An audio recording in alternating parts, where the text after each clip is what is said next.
welcome to another booktube video from me, Lauren, from Lauren and the Books. She's hurt her shoulder and her chest because I've been cross-stitching too much. Gangster. Here I am about to embark upon one of my videos that I like to do, which is called Read the First Line from a series of books and pick which one you're going to add to your TBR. So I've been doing this colour-wise this year. So we've done red, we've done orange, we've done yellow, we've done green. The next up is blue, and blue books, well, they really are the majority of books here. Yeah, they are. I was going to say I've got quite a lot of white spined books as well, but blue seems to be the colour. Blue is the colour, David, football is the game. We're all together. And winning is our name. Chelsea? Is that for Chelsea? So here I am, and I thought instead of getting them all off the shelves like I normally do, because there's loads of them and my shoulder hurts, I thought I would just individually pull them off the shelves. God, stop clapping. And read them and sort of battle them as I go. So that's how it works. I read out. I'm going to close the door, David, because all I can hear are your TikToks. What? Yeah. Well, all I can hear is you talking. Shut up. Right, go there, Daphne. I'm trying to watch my TikTok. Get out there. Oh, she didn't want to go out, but that means she's going to be pouring at that door. I mean, she's going over there now to do it. But yeah, so I'm going to read out the first line. Now, a lot of these books, just looking at it, are books that I've already read. So that's the rules when we're battling these books against each other, is that I can't go for a book that I've already read, and I can't go for a book that's the second in the series. Luckily, the first blue book we're going to is the first in the series. It's a series I've had for so long, and I wonder if I'll ever get around to reading it, because more recently, and please join in on this, is that I've heard it's not that good. It's the Mirror Visitor series. This is A Winter's Promise by Christelle Debos, and these are French fantasy YA translated. And I guess my dream is, whenever I've thought about reading these, is that my parents have got a place in France, and I used to go a lot when I was younger. I don't go as much anymore. I mean, I think I've been once since I've been with David, and I've been with David almost 12 years. But I thought, oh, wouldn't it be nice to go to France and read 4 French books back to back, blah, blah, blah. And I keep thinking I'm going to do that. I mean, the truth of the matter is that me and my mum would probably kill each other if we spent a week together. So I probably won't ever have that opportunity. So yeah, I mean, maybe it might be time to say goodbye to these, but let's hear the first line. In the beginning, we were as one. Sounds like, I mean, I'm sort of into it because it sounds a little bit like To Become One by the Spice Girls. So obviously that's winning because there's no other books at the moment. Then we've got A Spell of Good Things by Ayobami Adebayo. I've read Stay With Me and I loved it. Let's have a look. Caro was angry. Caro was angry. I mean, I still think maybe this one's winning because it does sound a little bit like the Spice Girls. In the beginning we were as one, yeah. That's a surprise, isn't it? Right, I've read The Book of Dust, I've read Pride and Prejudice. Next up we've got A Place for Us by Fatima Farhid Mirza, which I always remember because it was one of Jen's favourite books. Let's have a look. As Amar watched the hall fill with guests arriving for his sister's wedding, he promised himself he would stay. That's a great first line. Yeah, we're going for that. Let's pop the Mirror Visitor back in. Never to be read again, probably. Then we've got A World on the Wing by Scott Weidensoul. This is the global odyssey of migratory birds. It's a non-fiction book, and I always think non-fiction books don't fare well with first lines. Tundra may be this is a great first line. Tundra may be the most gloriously comfortable mattress in the world. I am deeply interested in the most gloriously comfortable mattress in the world. That is therefore winning. The 100 Loves of Juliet is the next book by Evelyn Skye. Helene, Alaska in January. These are all really good first lines. Alaska in January is a fairy tale with frost-reamed branches glittering in the pale moonlight like lace woven by a snow maiden. I mean, do I like that more than the mattress? Alaska in January is a fairy tale with frost-rimmed branches glittering in the pale moonlight like lace woven by a snow maiden. I think I do like that more than I like the mattress. What do you think, Dappy? You like mattresses, don't you? Next up is another version of Pride and Prejudice, which we're not going to read. Maps of Our Spectacular Bodies by Maddie Mortimer. If I'm honest, I'm a bit nervous about this because I know it's super sad. I always feel a bit nervous going into super sad books. But apparently it's beautifully written. Let's see if this first line is beautifully written. I, itch of ink, think of thing, plucked open at her start, no bigger than a capillary, no wiser than a cantaloupe, and quite optimistic about what my life would come to look like. So from what I know about this book is that it's about cancer, and I think that is the tumour speaking, if I remember rightly. But no, I still prefer Pretty Little Things about ice maidens lacing branches. The Night Ship by Jess Kidd. I've read a few books by Jess Kidd. Let's have a look at this. Chapter 1, 1628. The child sails in a crowded boat to the end of the Zuyder Zee. No, I still like those. I'm still more into those branches. A Million Aunties by Alicia Mackenzie. God, we're going to be here forever, guys. Settle in. Chapter 1, How to Paint Flowers. The dog watched him as he trekked up the slope. No, I still like that one. Next one's Shelter by Jung Yun, which I've read. Then we've got Sincerity by Carol Ann Duffy, which I've read. Then we've got The 5 Wounds by Christine Valdez Quaid. Let's see. Part 1, Semana Santa. This year, Amadeo Padilla is Jesus. No, God, is this going to be one where it's not beaten? Next up's Heidi. I mean, I think classics ordinarily have quite good first lines. So let's have a look. Heidi by Joanna Spyri. 1. Up the mountain. The pretty little Swiss town of Mayenfield lies at the foot of the mountain range, whose grim rugged peaks tower higher above the valley below. I've read it wrong. Let me give it another go. The pretty little Swiss town of Mayenfeld lies at the foot of the mountain range, whose grim rugged peaks tower high above the valley below. Similar, isn't it? Because it's just a nice description of land. Alaska in January is a fairy tale with frost-rimmed branches glittering in the pale moonlight, like lace woven by a snow maiden. Oh, mountains. Snow Maiden's got it. Snow Maiden's got it. Next up we've got When We Were Birds by Ayana Lloyd Banwo. Beautiful front cover. Like I keep saying, I am going to do one of these based on just the front covers. Let's have a look. Yejide. First thing you have to remember, Granny Catherine hold her granddaughter Yejide close on her lap, is that there was a time before time.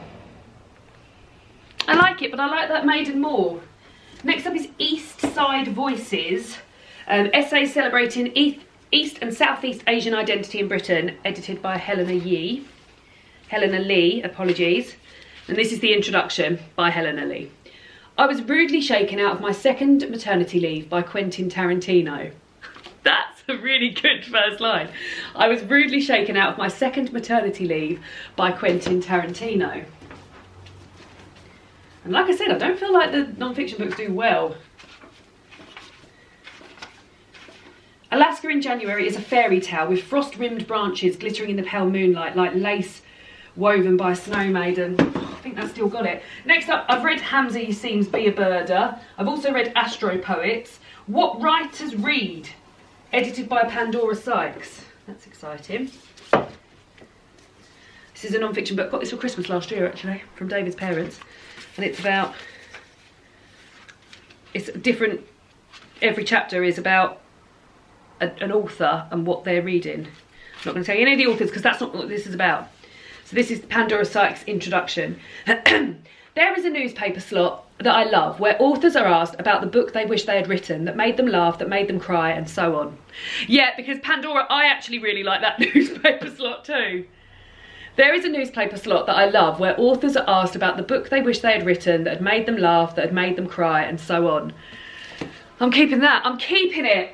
Sorry, Maiden, Ice Maiden. Next up is Daphne du Maurier's The Loving Spirit. I've heard this isn't very good, if I'm being honest. Daphne du Maurier's first book. 1. Janet Combe stood on the hill above Plyn, looking down upon the harbour. Janet, I'm sure that's a lovely harbour, but I'm more interested in that. I've read Fleabag the scripts. The next one is The Hiding Game by Naomi Wood. 1. England. So, Walter Koenig is dead. No, I'm still keeping with that. I've read The Gender Games, I've read Welcome to Your Life, I've read A Poem for Every Winter Day. The next is Enough, the Violent... Oh, 2 seconds. Enough, The Violence Against Women and How to End It by Harriet Johnson. And this is like when I feel very reductionist, because obviously this is a super important book and should I be battling it in a daft video on my channel. It is impossible to talk about violence against women in the UK without mentioning the case of Sarah Everard. Yeah, I've got a feeling that this book came up when I was doing this before, and I used to take one from each colour because I remember having the same feelings then, like this is just a little video for my channel and this is about something that is fucking horrific. So yeah. It's not for now, is it? It's not for this video. Cacophony of Bone by Kerry it's an Irish surname, Doherty. Let's have a look. Oh, so this sort of thing starts with poetry and stuff, but that won't, so I'm gonna go straight in. 2 days after winter solstice in 2019, I journeyed across an invisible border from the north of Ireland to the south to a small stone railway cottage on a ghost line cutting through the heart of Ireland. Stop it. 2 days after winter solstice in 2019, I journeyed across an invisible border from the north of Ireland to the south to a small stone railway cottage on a ghost line cutting through the heart of Ireland. Yeah. Sorry, Pandora in your books. Well, this is a similar book to Pandora in her books. This is Dear Reader, The Comfort and Joy of Books by Kathy Rensenbrink. Non-fiction about books. Dear Reader, I'm lying on the floor of my new house in Cornwall, surrounded by books. God, I mean, these are all great first lines. Do I like that more? I think I like the other one more. Dear Reader, I'm lying on the floor of my new house in Cornwall, surrounded by books. Yeah, I think we're still going to go with Cacophony of Bone. The next one is a quiz book, so we're not going to do that. Then it's The Serpentine by Philip Pullman, which I've read. Then it's So You Want to Talk About Race by Ijomia Oluwu, which again feels like I'm putting this serious book in this daft video. Preface. When this book first came out 1 year ago, almost immediately people were asking me, how is the book doing? Is it successful? I knew what they were asking. Was the book selling a lot of copies? Was it making bestseller lists? Were audience filling book events? But every time someone asked me how the book was doing, my answer was almost always, I don't know. Not for now, not for now. A History of the World in 21 Women by Jenny Murray. Okay, Thomas Carlyle, famous and greatly respected 19th century Scottish philosopher, I'm going to quote you again, with the purpose this time of completely demolishing what you probably are the best known few words you ever said. The history of the world is but the biography of great men. Now I'm almost certain that goes on to say, no, that's not the case. But as a first line, no, we're still going with Cacophony of Bone. I mean, this one's very exciting. This is Safia's War by Heba Noor Khan. And again, if it was front cover battle, we might be onto, this might be the winner. 1. It is only in holy places of worship and libraries that you have to whisper, for they are both sacred in their own special ways. I still prefer the island one. You know, she's always going to prefer the island one. It's hard, isn't it? 5 Tuesdays in Winter by Lily King. Will she like this? Creature. The summer I was 14, a few months after my mother had moved us out of my father's house, I was offered a job on Widow's Point, babysitting this old lady's grandchildren who had come to visit for 2 weeks. Nope. But here's this other book, Writers and Lovers, again by Lily King. I have a pact with myself not to think about money in the morning. I have a pact with myself not to think about money in the morning. Still great, but not as evocative of that. Then we've got The Gift of Rain by Tan Twang Eng. Long listed for the Man Booker. Chapter 1. I was born with the gift of rain, an ancient soothsayer in an even more ancient temple once told me. Nope. The Glass Hotel by Emily St. John Mandel. I think I started reading this before, but never finished it, so the first line might be familiar to me. Vincent in the Ocean, December 2018. Begin at the end, plummeting down the side of the ship in the storm's wild darkness, breath gone with the shock of falling, my camera flying away through the rain. Sweep me up. No, and I don't really like the way it's set out on the page either. So no. No! See What I Have Done by Sarah Schmidt. It's about Lizzie Borden, isn't it? Killing someone with an axe. 1. Lizzie, 4th of August 1892. He was still bleeding. Chilling. Chilling. Here we go. A Snowfall of Silver by Laura Wood. Again, front cover wise, this is pretty. Very sort of wintry. Part 1, London, November 1931. Chapter 1. It is possible, this is good, it is possible that the pantaloons were a mistake. I quite like that, knowing that like in 1931, if that's from a woman's perspective, like pantaloons, people aren't gonna like that. I think that might have done it. It is possible that the pantaloons were a mistake. It really like made me chuckle. Yeah, we'll go for that, but beautiful first line. I mean, Irish Readathon next year. Surely that's when that's happening. Then we've got The Secret Life of Church Ladies, which I've already read. The Dance Tree.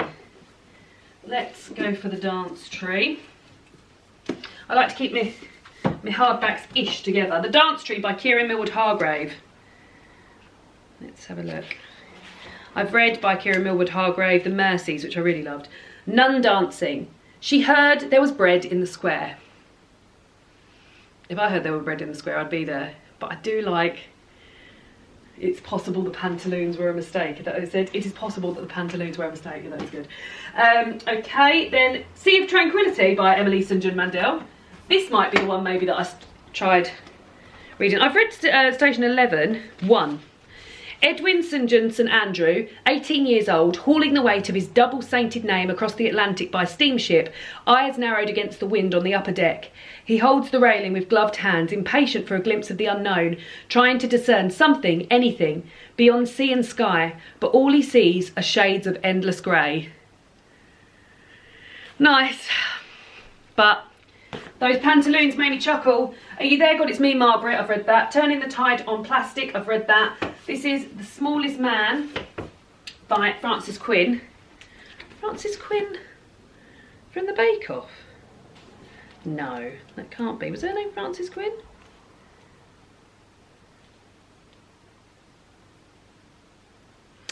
No. Here we go. I think my good friend Philippa bought me this.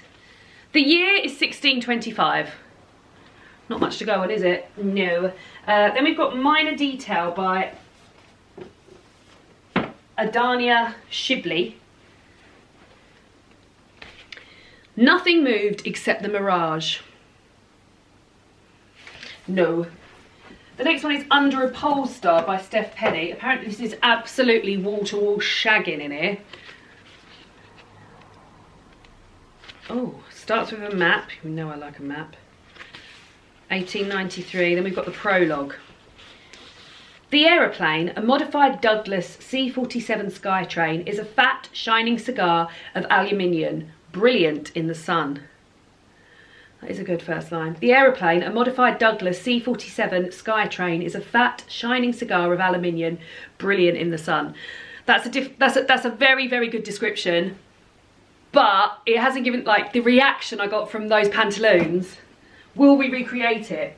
No one round here reads Tolstoy.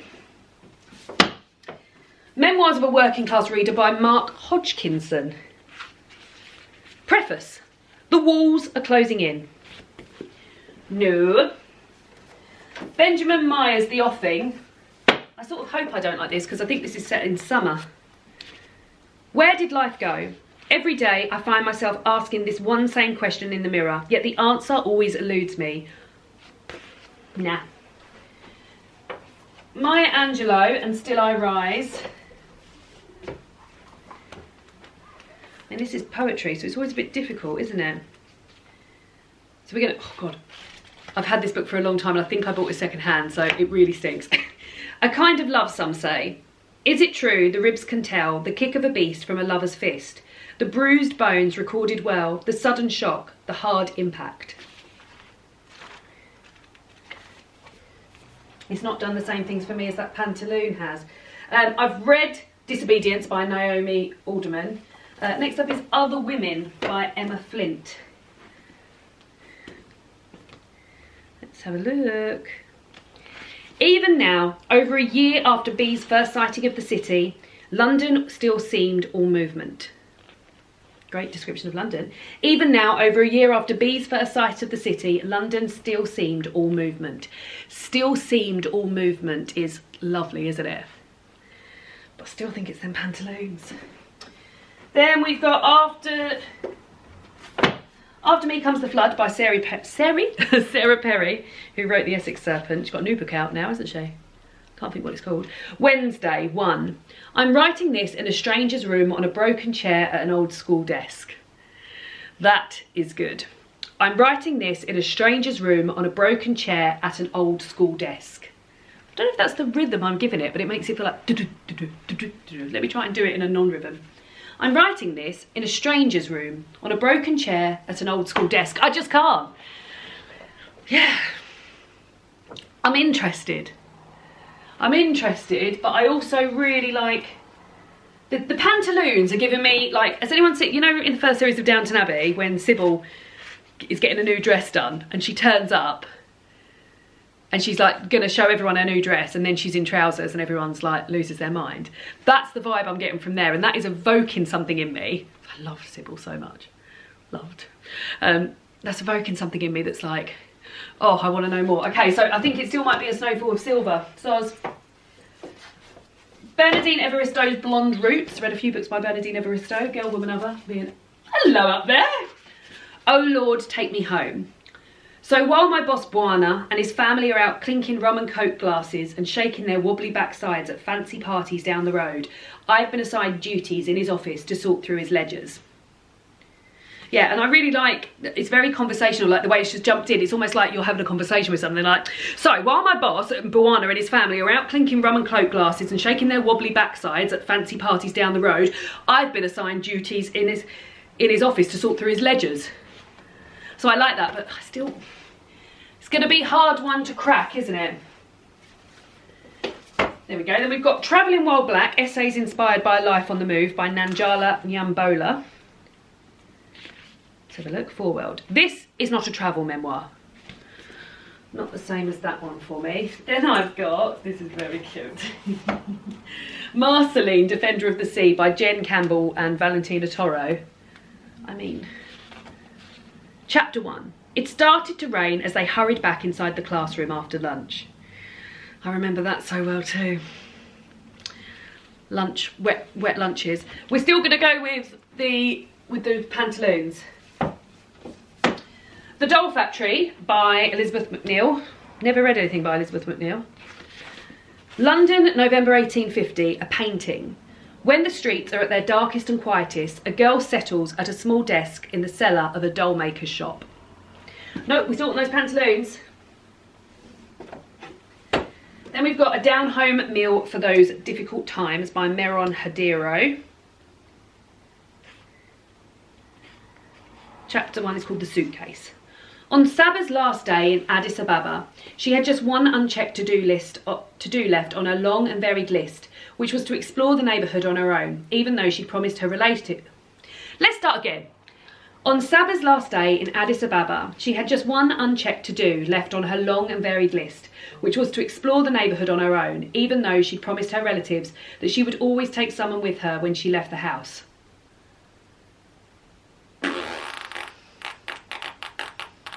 No, we still want those. We still want those trousers. Next one is The Beginning of the Night. The Beginning of the World in the Middle of the Night by Jane Campbell. I've read it. Wonderful poetry, wonderful short story collection.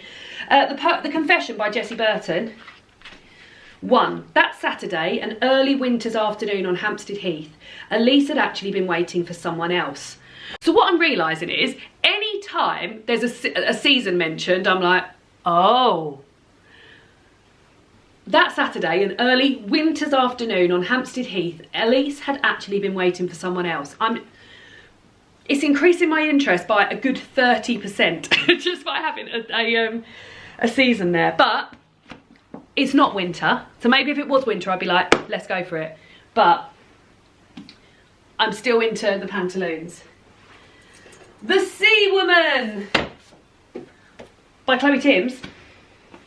Signed by lovely Chloe. I started reading this, and I think whenever I say I started reading this and I never got to the end of it, it's always because I start reading it in November and then December comes, it's Christmas book time, and I put this down and don't pick it up again, and I was having a great time with it. It reminded me a lot of the Mercies. I mentioned the Mercies earlier. It really reminded me of that. The untethering. I've got my fingers pushed right into my ears and the screaming softens. Very evocative. I've got my fingers pushed right into my ears and the screaming softens. I still want them pantaloons though. Then the last one we've got on here, we're getting to the end, guys, is How to Winter by Carrie Leibowitz. Harnessing your mindset to thrive in cold, dark or difficult times. I'm already thinking, I'm not going to like this first line because I want to read it in winter. Introduction. For a long time, it would have seemed like a hilarious joke that I'd be telling anyone how to winter. Yes, I feel the same about that. It's because it's winter. It's not winter. Ooh.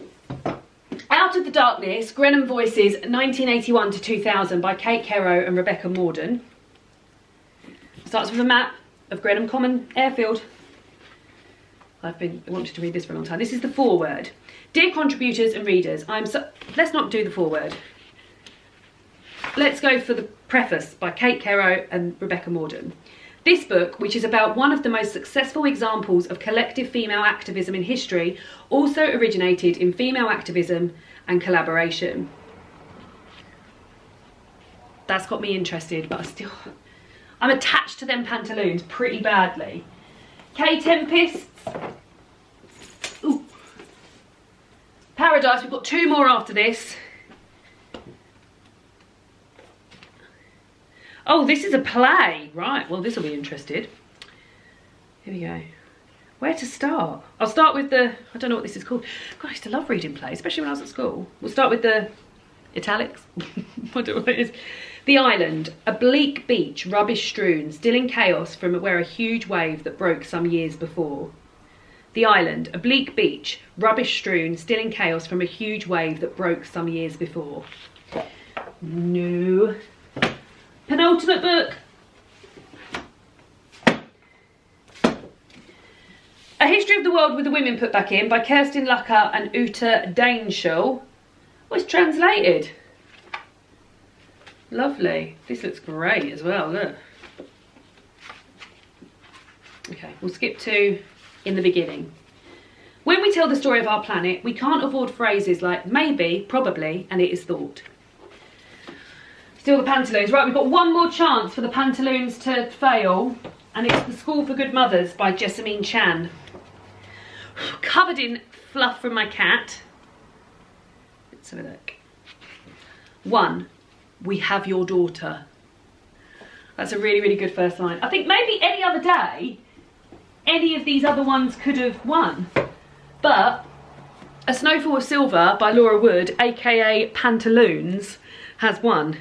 So as a treat to me and you, before I put it on my TBR, let's read the first 3 lines together. Part 1, London, November 1931. Chapter 1. It is possible that the pantaloons were a mistake. I realise this now as I take in the interested glances from some of my fellow rail passengers and head down the swaying corridor towards the compartment marked on my ticket. When I got dressed earlier this evening by candlelight so as not to wake Midge and Pa, and, I will admit, for the sense of atmosphere, the costume had seemed like an appropriate choice for a young girl, running away from home to seek glory and fame in the bursting metropolis. Yeah, I'm delighted with my choice and I'm really looking forward to reading it. So yeah, let me know what of these first lines you maybe would have gone for. Would have A Snowfall of Silver with those pantaloons have won in the end? And I'll see you all again soon for another picture video. Goodbye!